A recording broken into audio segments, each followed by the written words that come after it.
Thank you for downloading this podcast from the British Theatre Guide. For more information about British Theatre Guide, please visit britishtheatreguide.info. Mark Thomas is a stand-up comic whose work for stage and TV has frequently crossed over into theatre and into political activism, in some cases resulting in changes in the law.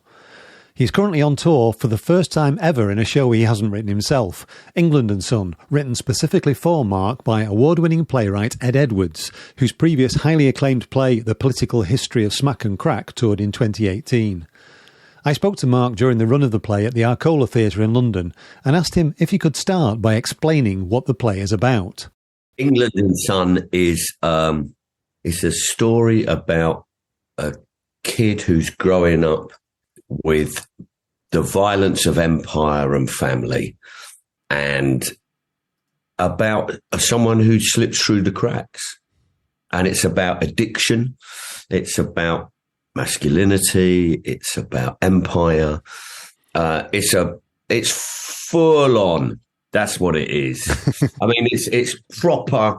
What I love is I love telling good stories. You want to tell a good story.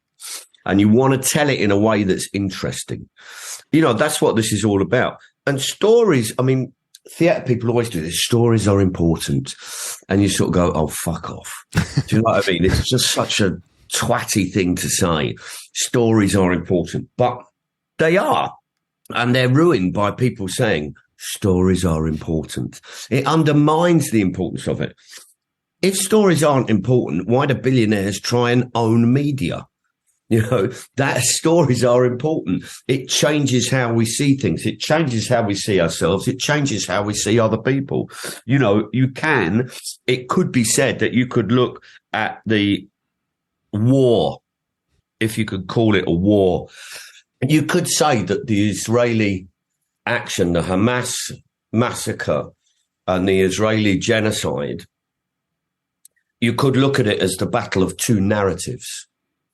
I think you'd be pushed to put it into two, but you could look at it like that. You know, stories are important.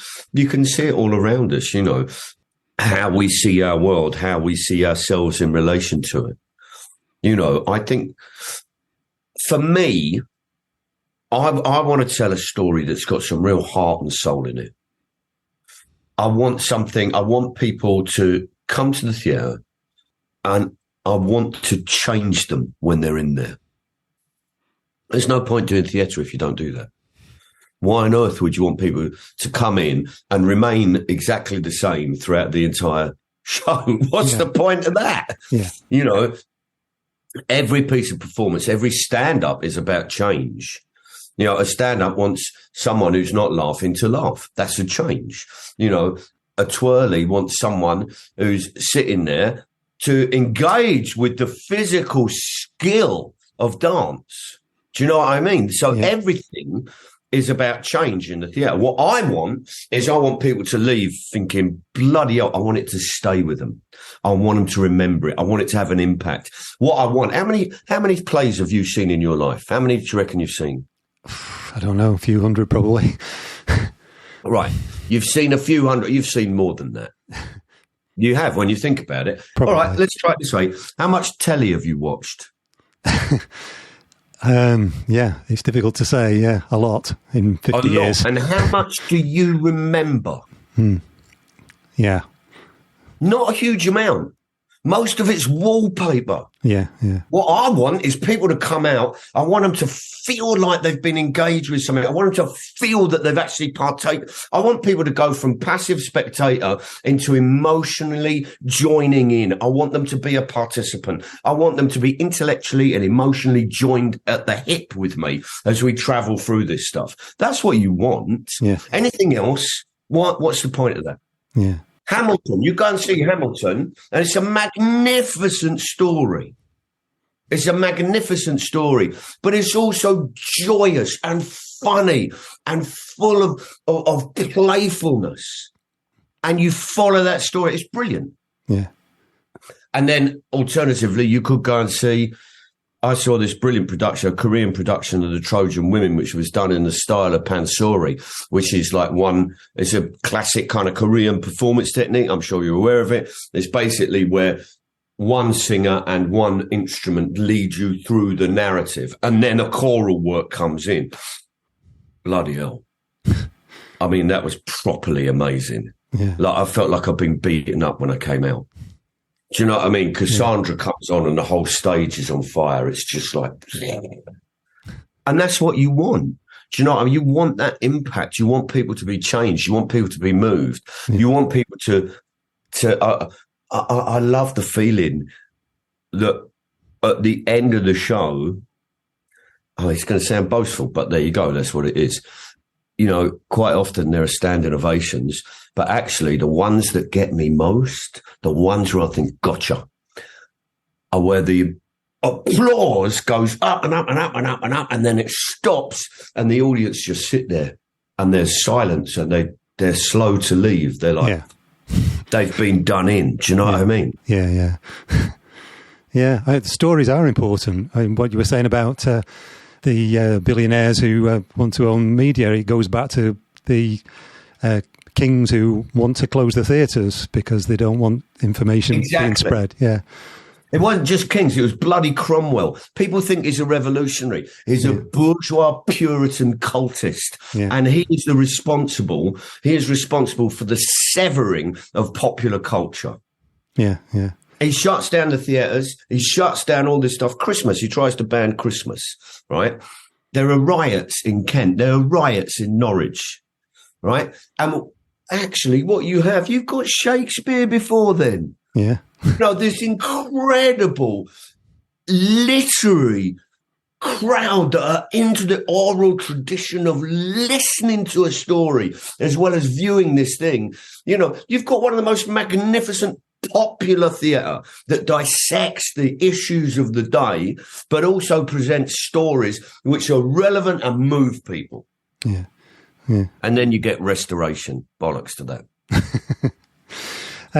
And Brecht, of course, created his own form of political theatre, but he always, although you don't often always see it in the productions, he also said that fun was important, that it was important to be telling stories. Yeah, exactly, yes. That's creative play. Yeah. Creative play is absolutely, that's the whole point of this. This is what we do all the time as human beings, creative play. So it's not just about fun. Brecht also, as you're well aware, was engaged in emotions. Of course he was, it was absolutely, some of his favourite actors, people like Peter Lorre and Charles Laughton, who weren't above a bit of hamming. Do you know what I mean?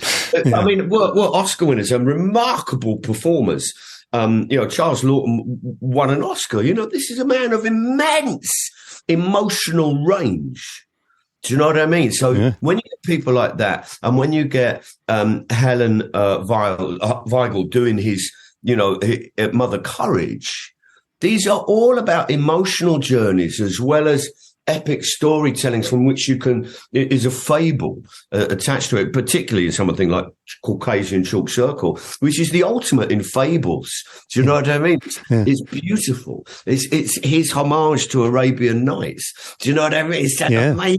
Yeah, and your shows, they tend to be that combination of the comedy. People come out, they're having laughed a lot, but also, like you say, sometimes they're stunned by the facts of it. But you also weave it into stories, whether it's about the NHS or the Red Shed. There are stories there to get that information across, and it's not just politics. And it's important because these stories are our stories. Yeah. Right? If you look at it like football, there's a wonderful history of football, right, which is one of the most dramatic things you can watch. One of the most dramatic things. I was watching, I'm an AFC Wimbledon supporter, and I was watching one of our lads, a guy called Ayub Assad. It was a couple of seasons ago. And it was his first season playing in the first team. He's a young second-generation Moroccan lad who's come up through the academy. So he's a local lad who's been spotted by the talent scouts. He comes up through the academy. We were playing Crew, and he got a red card. That's a 6-game suspension. That happens on a Saturday. Red card. 6 games suspended. On the Thursday, the Crew players send in testimonials, or send in testimony, rather, that the crime for which he was given his red card, which was spitting in the face of another player, didn't happen. So the opposing team, saying this didn't happen. That happened on the Thursday. On the Friday, the FA overturned the ban. On the Saturday, Ayew puts his first home goal in the net in front of the Wimbledon end. It was electric. Yeah. Right? Now, there's an important bit of this because you think football is about corporations, but it's not. It's always been a battle. Football started in villages and parishes. And it was about getting balls from one end to the other. Some of these balls are incredible. They're made of cork so they can float in rivers. Yeah. Do you know that? It's amazing. And so, and the winner of the person who scores the winning goal, which is about hitting a church door or getting it through a goalpost or even, just getting it to a fixed point. Masses of people take part. There's all sorts of various rules depending on which bit you go to, right? Now, the authorities hate this. Because it's chaos, and it's sort of like ordinary people just rucking it out to play this game, and they don't like mess, they don't like explosions, they don't like this groups coming together to cause trouble, and rightly so.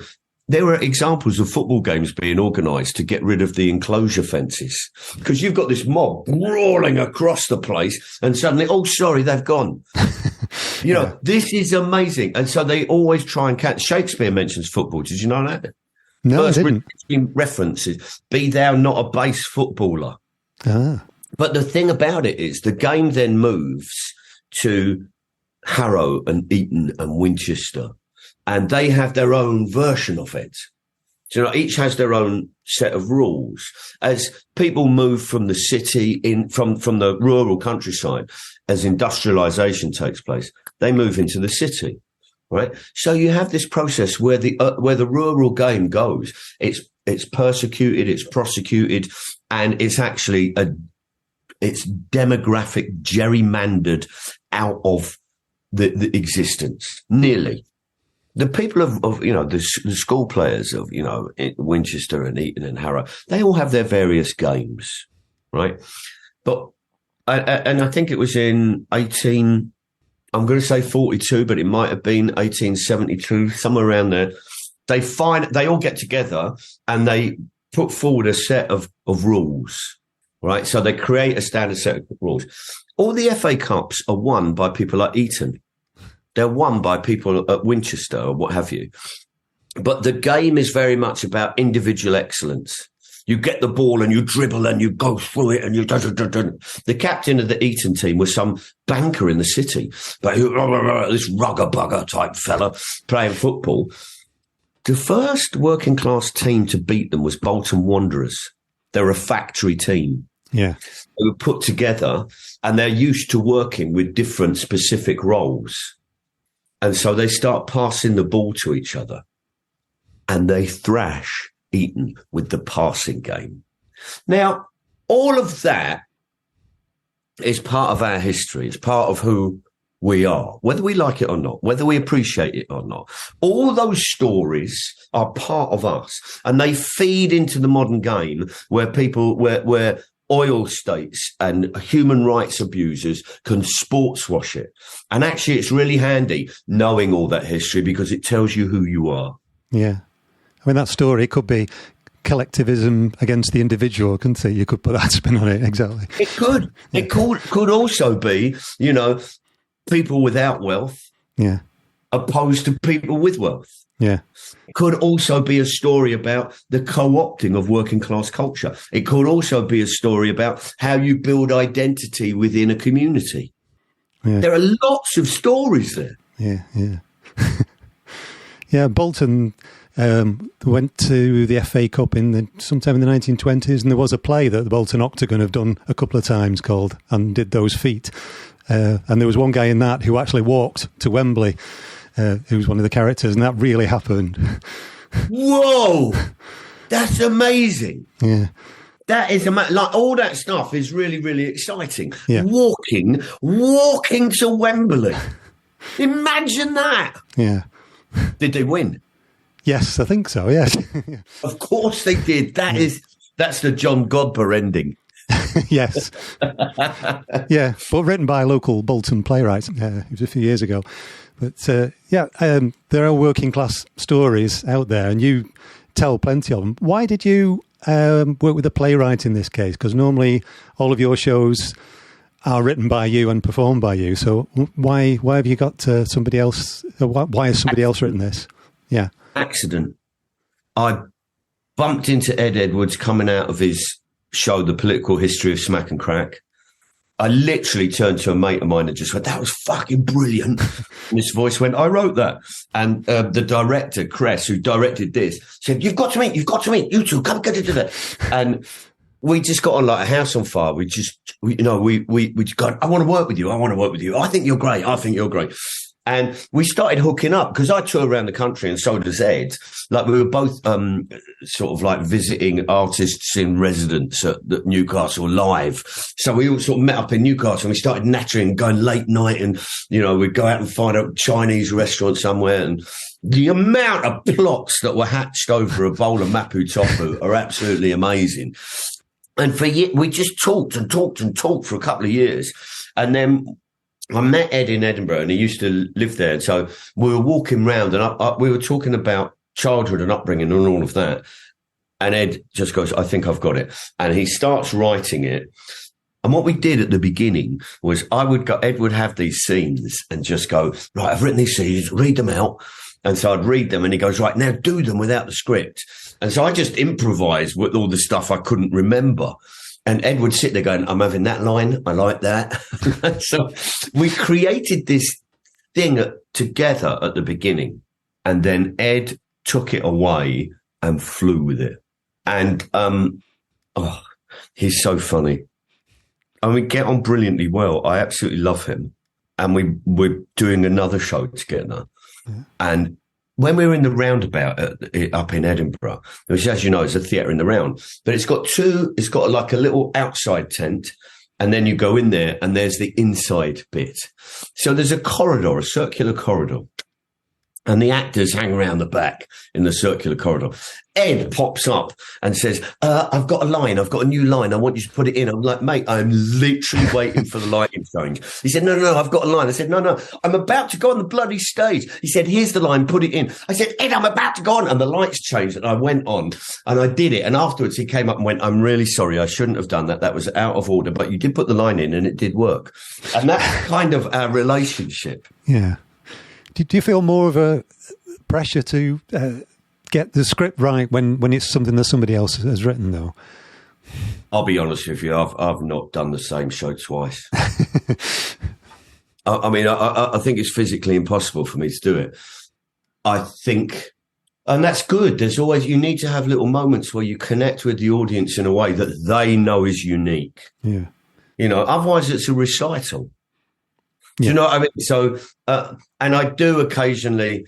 Ed was sitting watching it one day, and I just accidentally went into the wrong scene.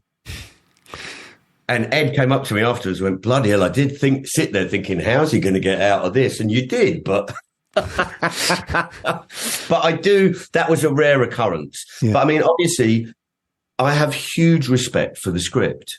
It's just the way that I perform lends itself to play, to coming through the fourth wall. You know what I mean? You want to play. You want to engage with the audience. They've come to see you. They're your friends. They're your mates in that crowd. No one goes to the theatre going, "I hope this is shit." Do you know what I mean?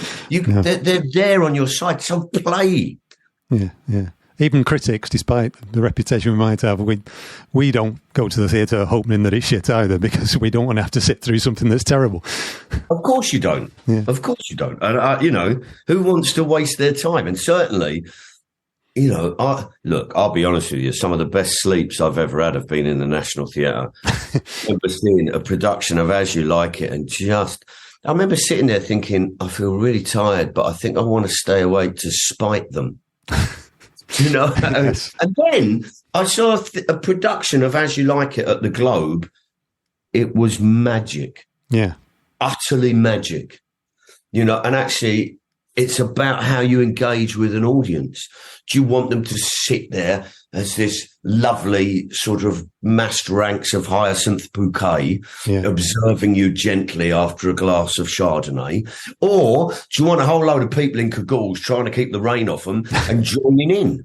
Yeah. It's quite likely that at both of those performances, there was somebody who'd seen Shakespeare, for the first time and judged the whole of Shakespeare by that performance, isn't there? Yeah. Yeah. I mean, like Emma Rice, when she was doing, when she did Midsummer Night's Dream with, it was just remarkable. Meow Meow was in it. She was Tanya. It was incredible. That young woman from Knee-High Theatre, she's an amazing performer. She was Puck. She was electric. Do you know what I mean? It was like, boof. I loved that. I love that about the Globe. I went to see Jonathan Pryce in The Merchant of Venice, and it blew me away. On a fiver, I've paid a fiver, whatever it is, to get in. Do you know what I mean? I went to see Mark Rylance and Stephen Fry in Twelfth Night. Just, incredible. I mean, properly brilliant. Yeah. And there was they had this whole thing about the homeless King Lear that they did there. That was like, and you just think this is. I love the way that theatre can change the dialogue so that you look at something that's not. It's a little bit like jazz standards. Do you know what I mean? There's a funny old thing that happens with jazz, which is if you listen to John Coltrane playing, these are a few of my favourite things, you know where he starts. And when he goes off, somewhere inside you, you're keeping the beat of the rest of the tune. Yeah. Despite the fact that he goes off, and when he lands exactly where you are, you gasp. Yeah. Isn't that amazing? It is, yeah. And the same thing happens, or a similar thing happens with when you go and see Shakespeare that's interpreted and adapted and you look at it through a new way. When they had the forced baptism of Shylock on stage at the Globe, right at the end, it was so brutal. It was incredible. Completely saw it in a different way. Isn't that amazing? Yeah, yeah. I looked in a review of England and Son when he was in Edinburgh, and our reviewer said, talked to there about you being an actor. Do you feel like you're an actor more after this because it's somebody else's script than when you've been performing your own pieces? I'm ready to sue that particular critic, and if you'll give me the name. Oh, he complimented you on your acting. Well, no, I think, yeah. I mean, I don't see... I don't have this thing of I'm this, I'm that, I'm this, I'm that. I'm a creative person. I try and do and engage in the most creative ways that I can. And I guess I am more of an actor now because I've done more acting. Yeah. But I don't see myself as I've not started wearing a smoking jacket. But you are performing somebody else's script, so... Yeah, that makes me an actor. Yeah, yeah. Yeah, but it's like, but do you know what I mean? Like, if you I organised once all these demonstrations in Parliament Square, right? For me, they were creative act. It was about playing with the authorities. The law said that you had to you had to notify the police if there was one person with one banner within a kilometre radius of Parliament Square. So we just started to play and say, if you want bureaucracy, we'll give you bureaucracy. And so me and my mates started to hand in. We did mass hand-ins. We had 200 people turn up outside Charing Cross Police Station to hand in their notifications, right? And they all took place at the same time in the same place in Parliament Square, but everyone was doing different demonstrations. So we called it the mass loan demonstration, right? And we had people turning up. I remember this woman just standing there with this big banner, and it just said, "Stop putting bits in cheese." It's just like, this is it. Somebody else had, "Bring back the gunboats." Somebody else had, one person was from Goth Pride. Do you know what I mean? So all these different people that had thought about what they wanted to do to express their frustration, their anger, their annoyance, their rebellion, their subversion of the law, had created all these bits that go in to create this demonstration, which then appears in a story which I tell about it, which then goes up, and we end up, I get mentioned before the select committees about disrupting the police, but we change the law and we threaten to take them to court. All of it, every bit of it is a creative act. Yeah. Every bit of that, whether it was the lawyer going, I think we've got them, whether it was me going, come on, we're going to do this, whether it was everyone who turned up with their banners, who joined in the fun and disruption of it. So an event like that, I suppose it is an event in a sense that you've organised. I remember years ago seeing you on TV doing something where you were insisting on looking at paintings that people had hidden away that they claimed tax relief because they were supposed to be in public. And something like your show about the NHS, you see them all as one type of thing then? They're all events with a political purpose, I suppose. They are. And I mean, actually, our favourite was the Winston Churchill has got Nicholas Soames is Winston Churchill's grandson, has a 3-tier mahogany buffet table with partially reeded slender baluster upright supports, which was the battering ram of our creativity. And it resulted in the law being changed. I mean, it's how wonderful. Yeah. How bloody wonderful. At a time when politicians are so divorced from who we are and what we are, from our lives. Yeah. You just listen to them and you just think, you haven't got a fucking clue. Being a Tory is a lifestyle choice. Yeah. As far as I'm concerned, that's a criminal act. Yeah. Do you know what I mean? They haven't got a clue what's on about our lives. So having this element of play and rebelliousness and subversion where we can have agency is brilliant. Yeah. So where does this come from, this desire to not just argue with people in a pub over politics, but to actually go out and do something about it? Oh, where did it come from? Well, a mixture of ideas, a mixture of just, I was brought up in a home which was controlled by a very violent man. And so I was, in those situations, you not only have to mediate what you want against the mood in the room, you have to suppress what you feel so that it doesn't emerge and put you in danger. And I think from that, I've always had this natural bloody mindedness of, I'll pick my fight on my ground and I will challenge you. I'll get right in your face in a way you don't like. Yeah. And what about the desire to create something that's very well informed? Because everything that you do, you obviously research these things really well. They're not like somebody's opinions in a pub. You really do know about the subjects that you're talking about, don't you? Well, I think that's also part of my, just my weird, like all comics, I've got some form of ADHD. Do you know what I mean? But I just don't talk about it on stage, which separates me from the rest. But the thing about it is actually a lot of performers' brains are just a little bit different. We're just a little bit bent. Do you know what I mean? And I think that there's, making sense of the world for us and going, I get quite obsessive about things and I have to find out about things and I have to have all this information there because, I just have to. It's not an option. Yeah. So how have your politics changed, do you think, over the years? I think my politics have changed quite a lot. They change according to events. In 1985, I thought the environment was being nice to trees. Do you know what I mean? Now it is the biggest challenge that we have. You change your politics according to how things change around you. I still believe I have even less faith in parliamentary democracy than I had before to create meaningful change.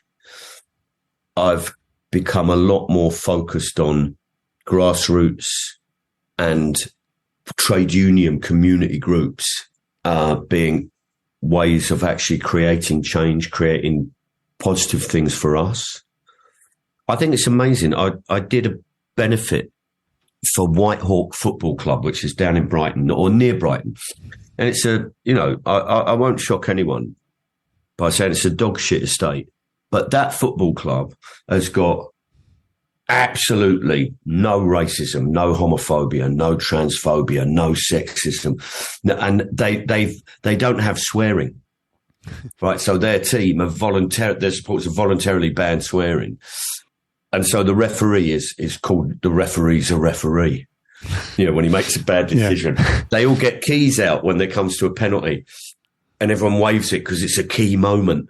And it's like this fun, it's this game, but it's also owned by them. It's a fan-owned club. And that club worked with the food bank. And that food bank supplied 400 meals a day to that estate. Of course I'm going to go down and do the Christmas benefit. Of course I am. We had the people on before me were these sort of 8 to 12-year-old kids who'd done the comedy course at the Commedia and were doing stand-up. My warm-up acts were like these 8 to 12-year-old kids. And this lad walks on, he's got his baseball hat on, and he just goes, right, who likes shopping? My mum loves shopping. And it was like, tell your truth.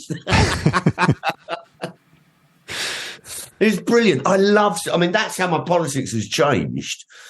Like we went and did a thing over at Clapton CFC, which is the community football club over there, and did a no sweat fundraiser. So the whole evening was arranged around, I was headliner, there was a support act, but then we had a half hour, this lovely bloke talking about the no sweat campaign. And about what's interesting is because a lot of people will see kind of like sweatshops are bad. We must not buy these things. And you think, well, that's a really simplistic fucking attitude, and it doesn't help anyone because actually you've got to see the people working there, organising and forming trade unions. They've got agency. They're fighting more than you are by sitting and going, well, I won't go to Primark. They're fighting. Yeah. And that's thrilling to me. That's thrilling. Yeah. Yeah, in the recent writers' strike in America, the people were saying, don't boycott the companies because, the companies are still paying our wages. There are too many simplistic arguments, and I suppose social media feeds that, doesn't it? It does, and this is where theatre comes in. Because theatre can give you a big old slamp of seeing it from someone else's viewpoint. That's the great thing about theatre is empathy, being able to see something from someone else's viewpoint. Yeah. It's one of the most amazing things there is to actually elicit change. Yeah. And when you're on stage, I suppose you can feel when you've got them. I don't know if you know the story of Augusto Boal, he did in South America. I know a little bit. There was one story, he went to this small town where the authorities had turned off all the electricity because they didn't want him there, stirring up trouble. But it was a mining town. And so all of the miners, they turned on their helmet lights. But there's another stage to that. He said you could tell when they'd lost the attention of the audience because it went dark because they'd all turned their heads away. So... Mate, I know exactly. That's an amazing story. Yeah. I had a similar thing.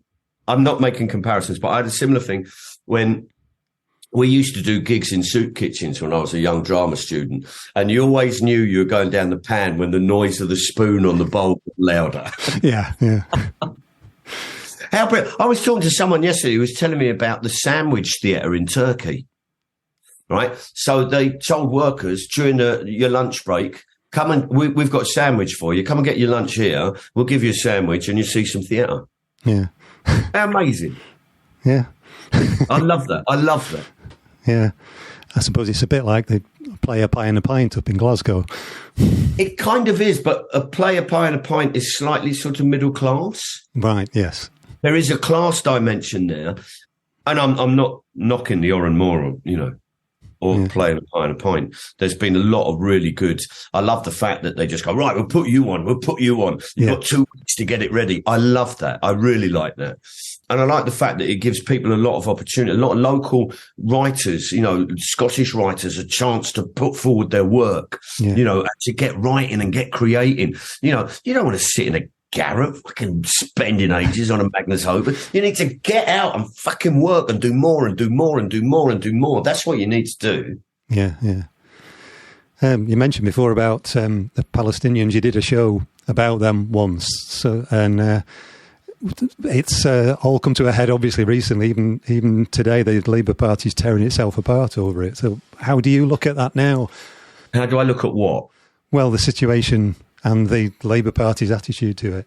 Well, I mean, firstly, what you have to say on this is an opposition party in Britain will have very little effect on the Israeli government or on Hamas. They'll have very little effect. Strangely enough, they're not looking and going, what's Wes Streeting saying? No. So that's the first thing. You have to contextualize it and say it's not going to have a huge effect. What has effect? The Labour Party is tearing itself apart over it because they're trying to just not be offensive. And in this quest to not be offensive, they've lost their ability to actually have any ideas. And so this is a battle for ideas within the Labour Party. It's not actually about the effect it has. It's a battle for ideas. There's a very interesting thing from, do you remember, I don't know if you remember the quote, but Paddy Ashdown, who was close to Tony Blair before he became Prime Minister, said Tony Blair walked towards the finishing line of becoming Prime Minister as if he was holding a Ming vase. He was so cautious. Yeah. And I think Keir Starmer is walking towards the finishing line like he's holding 2 cups of really hot coffee. Yes. He is terrified of upsetting someone. He's devoid of ideas. And what they're doing is they're saying, vote for us because we're different. We're going to change things, and offering no change. Yeah. So for me, what's interesting is the work we do with the Palestinian comedians. I went over to Jenin. I did a project where I walked the length of the Israeli wall. And while we were doing it, we came across the Jenin Freedom Theatre, which is a theatre in a refugee camp.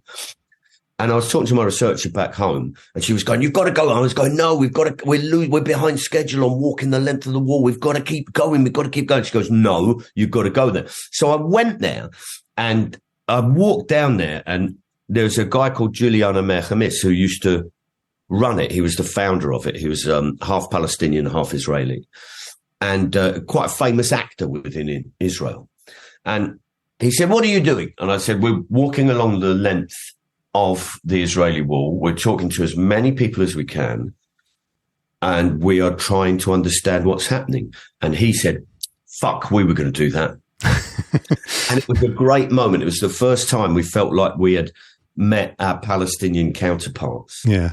And he said, "You must come and stay with us. Stay in that. We've got a flat. We've got a visiting flat." It was a fucking brilliant flat. He said, "You're going to have hot water, but you can't turn the lights on." And we were like, "What do you mean we can have hot water, but we can't?" He said, "If you turn the lights on while the hot water's on, it would go cold and it shorts out." I was like, "I don't want water and electricity linked." But anyway, we stayed in this flat for about 5 days, and it was great because every morning we'd see all the drama students.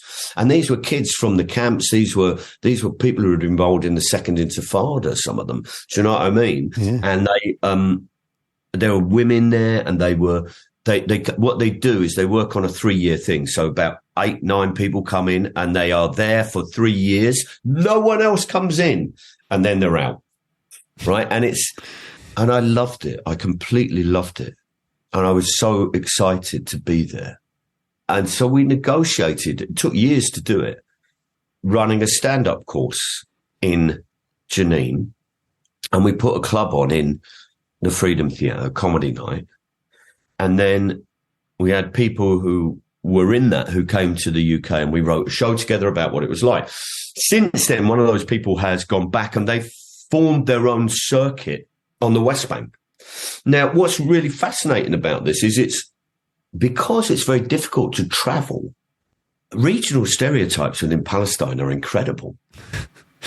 They really are. Yeah. They think everyone in Haifa is rich and meditating, and they think everyone in the south is, really, really stupid. And so they had people in the Golan Heights who regard themselves as Palestinian Syrians. You have people in Jenin who are in the north who regard themselves as the most rebellious. You have people in Hebron, people in Nablus, people in Tulkarem. You have people who are hijabis, people who are not hijabis. You have someone in Haifa, you have someone in East Jerusalem. And they were doing shows about what they thought about each other and traveling to each other's place. Now, what's incredible about this is that that team, that beautiful, beautiful team, they had to smuggle half of them across the wall to do a gig. And it fills my heart when you hear them. Yeah, yeah. Some people have to genuinely suffer for their art, not make a show of it, don't they? Yeah. And it's like, this is amazing. Yeah. So you mentioned before that you're working with Ed Edwards on something else. Is there anything coming up that you can talk about? Yeah. No. There's loads of ideas. Yeah. I was trying to persuade Ed that we should write a show that involved a beach volleyball and the entire audience in the round being the football teams that fight in the parishes. Yeah, completely destroy the fourth wall. We'll knock that fourth wall over. Okay, has that gone anywhere? Ed's considering it. That was Mark Thomas, currently performing England and Son by Ed Edwards, directed by Cressida Brown, at the Arcola Theatre in London until the 25th of November 2023. Then moving to the Playhouse in Sheffield from the 28th to the 29th of November, and the Travers Theatre in Edinburgh from the 5th to the 9th of December. For more information about Mark, performance dates and tickets, see his website at markthomasinfo.co.uk. You've been listening to a podcast from British Theatre Guide. For more information, please visit britishtheatreguide.info.